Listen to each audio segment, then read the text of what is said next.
السلام عليكم. مساء الخير اخواني الفلاحين، معكم دائما اسماعيل حسام من بساتين التفاح المكثف. راكم تشوفوا الازهار ما شاء الله.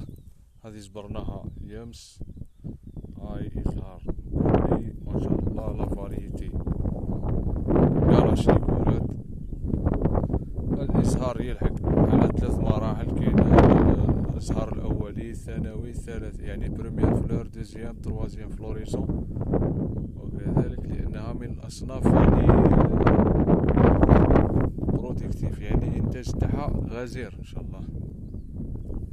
كما راكم تشوفوا عندنا بعض التشققات اللي ظهرت عندنا هنا. كما راكم تشوفوا رايحين جراء التربة هذه اللي عندنا طينية، كي تشرب تولي هيك، يعني كي تعطش تحت راهي ثارية، ولكن هيك التشققات هذه تقدر تصيب لنا الجذور تاعنا.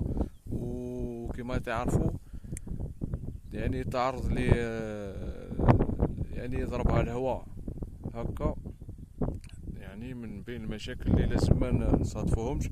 لهذا لتحسين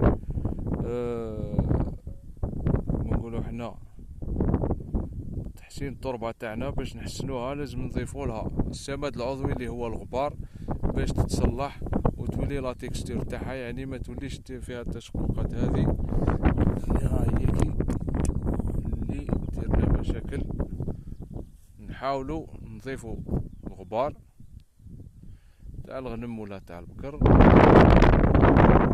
يعني مع التراب لتحسين، وراح تحسن، يعني نستصلحوها ونحسنوا لها خصائصها.